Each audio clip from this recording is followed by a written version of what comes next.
Hello, and welcome to another episode of Presence Practice with Poonam and Parker. Poonam, Hey, Parker. hello. So today we have a question about emotional attachment, possessiveness, and expectation with significant other leading to mental havoc. So the mental havoc, there's a space in between when we perceive something and it comes to us as a judgment, right? Some expectation or disappointment, and then the mental havoc begins. So let's just break this down. Emotional attachment and possessiveness is a topic all by itself.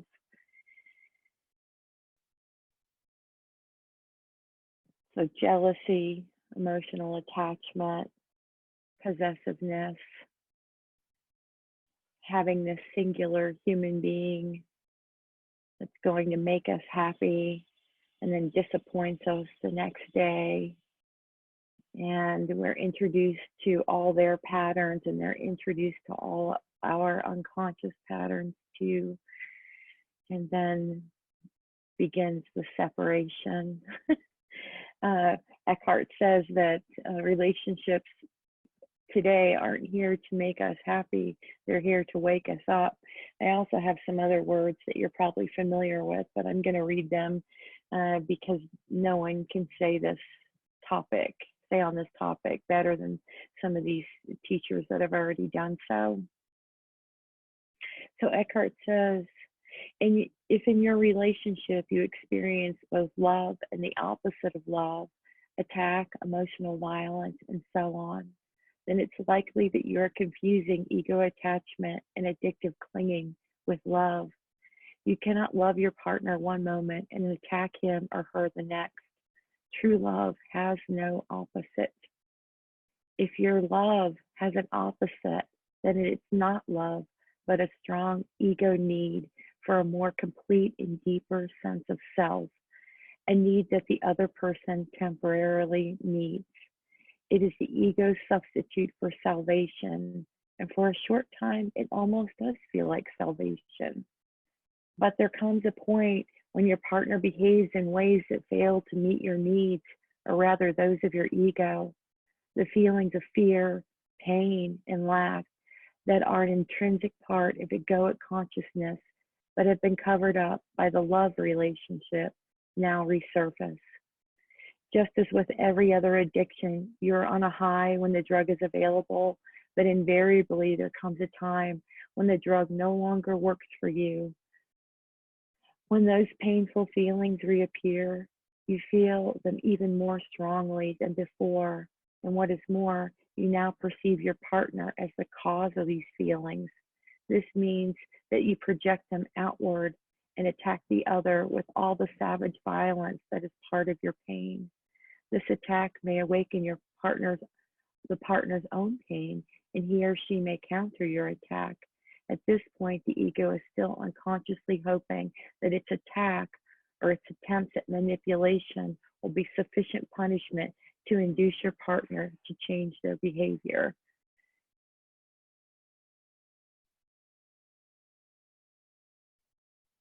The reason why the romantic love relationship is such an intense and universally sought after experience is that it seems to offer liberation from a deep-seated state of fear, need, lack, and incompleteness that is part of the human condition in its unredeemed and unenlightened state.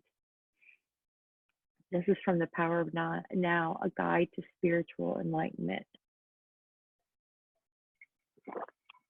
So can we be in a relationship that's free of possessiveness?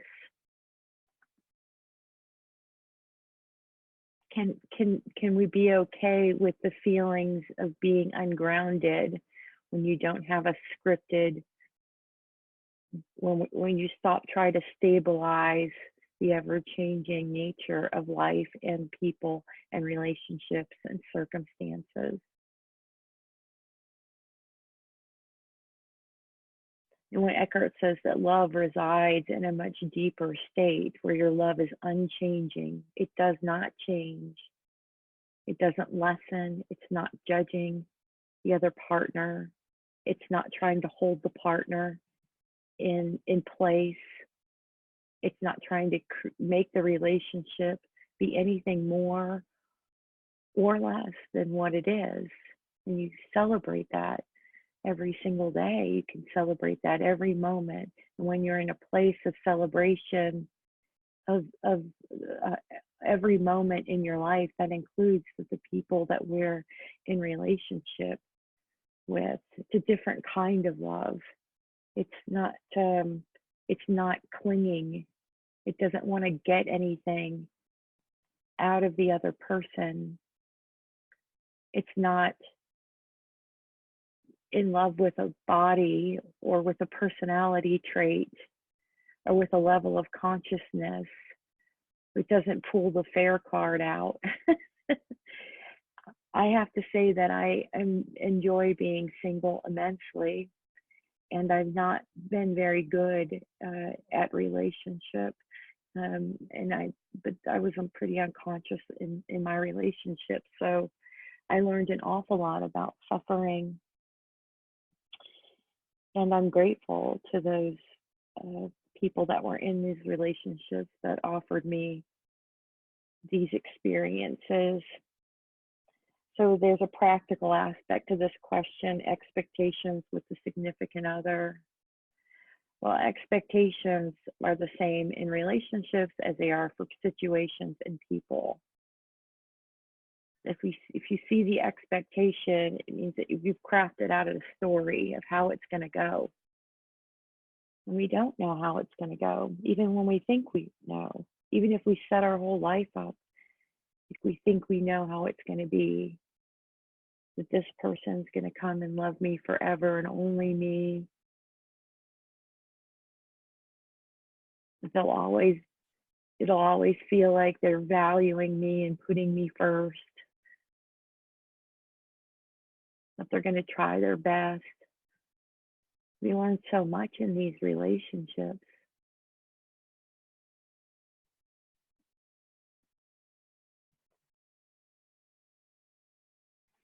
So can we sit with this deep-seated state of fear, need, lack, and incompleteness? Can we be with that and be as it is, allowing it to be as it is?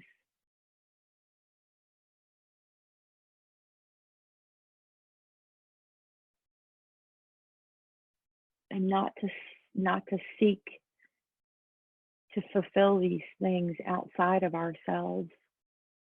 Food, drugs, people, jobs, money, addiction, so many. Can we sit with this and not attempt to move away from it?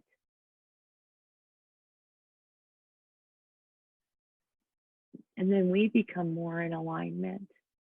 And then that spreads over your home with your partner and children and friendships and work. Because when we're able to sit with these, the grip is loosened. We become at peace in the present moment.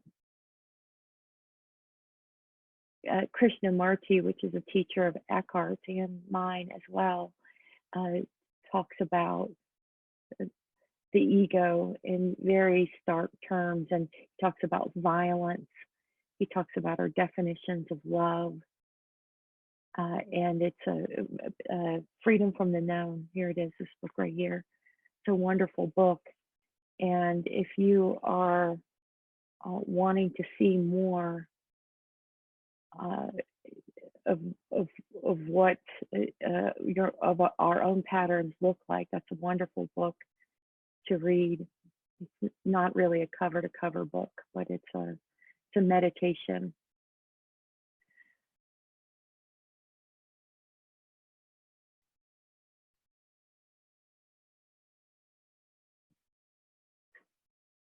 So oftentimes when someone comes and they're having a problem with someone else, it's always a good idea, if someone sitting with you and in this space, that you direct them back into their very heart, into their own situation, their own state of consciousness. Let the outside world, let everything fall where it needs to fall. Leave life alone. Be in alignment for what's true. And we won't find our true in states of being like aggravation and frustration and judgment. We want our love to transform into something mature and pure. It lets go. It lets go of the other person and lets go of the situation. And you truly appreciate the present moment, moment by moment, with this person beside you, letting go of the past, not holding on to the stories of what they could or should have done.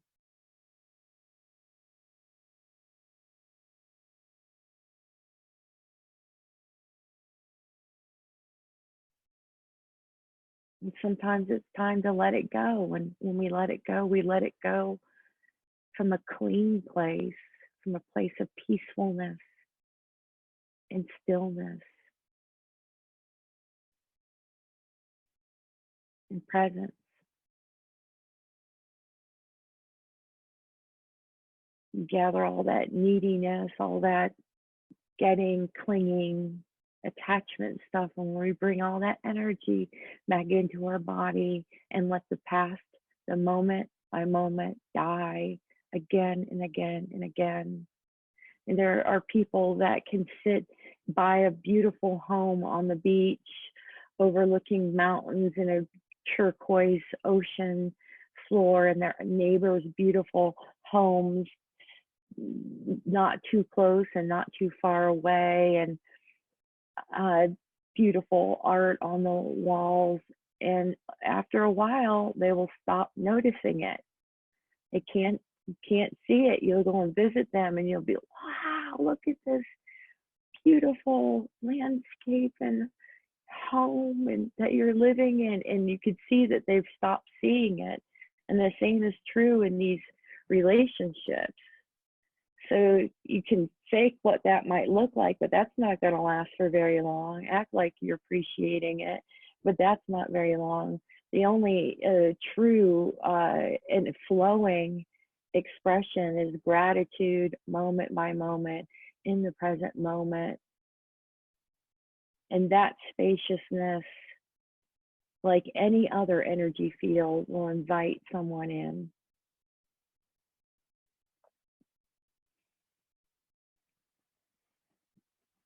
This is quite a question for us, isn't it, Poonam? Because we were very much enjoying our singleness. Yes, it's a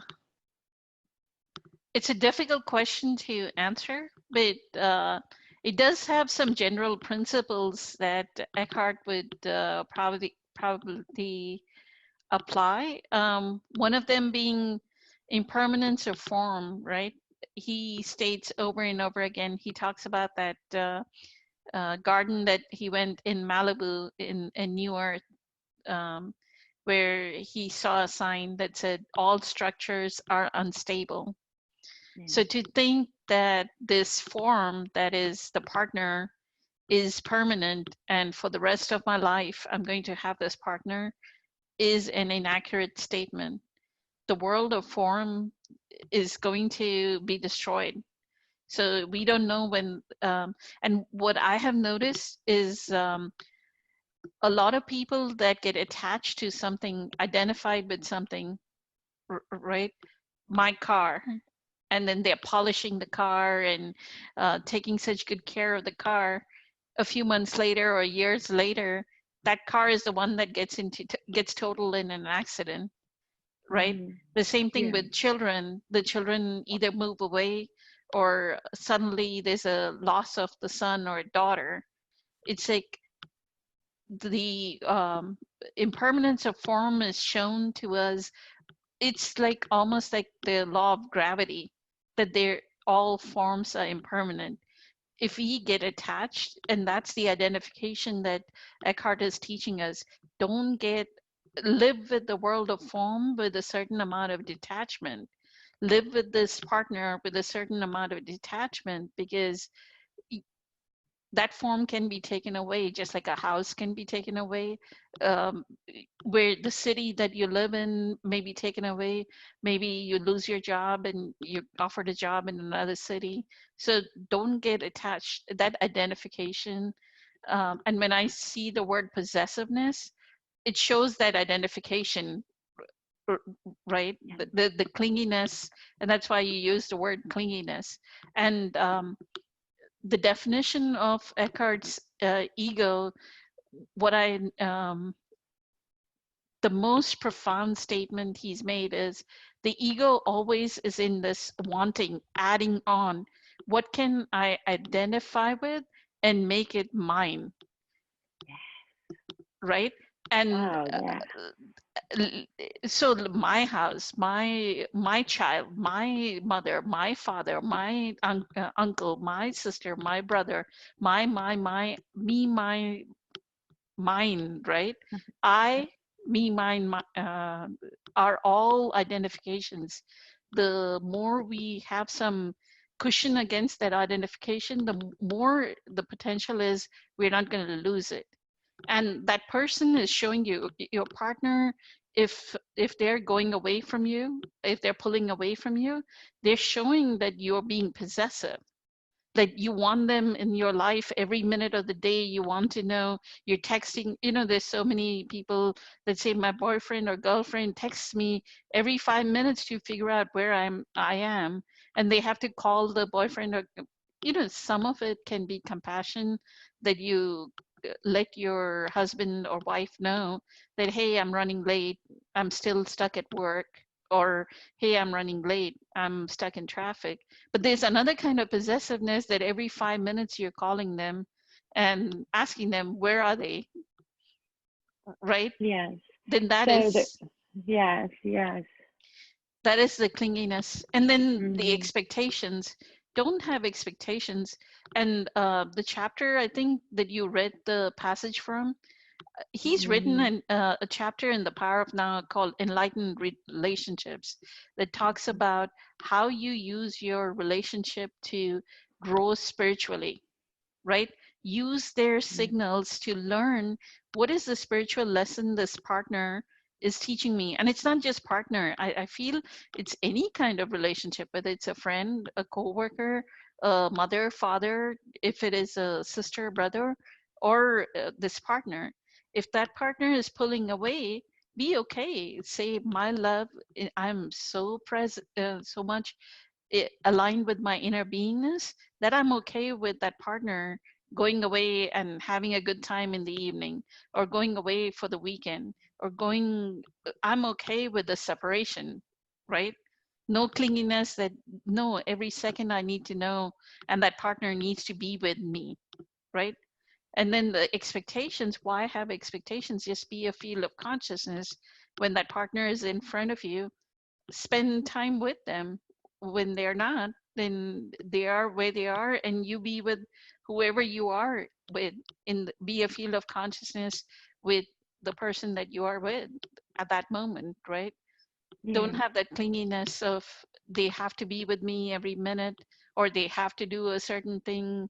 And that person is showing you, by not doing what you're expecting them to do, that your expectation is your ego identification, that somebody, that the I comes, I said do this, right? That's the expectation. So, Yeah. Or to also, I want to add to what you're saying, that if, but if we are experiencing clinginess, if we are experiencing possessiveness, we can see that we're trying to grasp onto something to stabilize our experience, or to escape something that we may be afraid to look at. And so gentle some gentleness if we're experiencing that, but turn the focus inward and not try to fix it outward, because that's when we enter into manipulation and a whole other roster of patterns that we can introduce to the subject. So it's not a specific question. So it sometimes can be challenging to answer these questions when they're not a specific situation. Expectation of a significant other could be that somebody has practical matters and they've split the chore list in half, and a partner doesn't do their chore list, and what do you do with that? And it leads to mental havoc.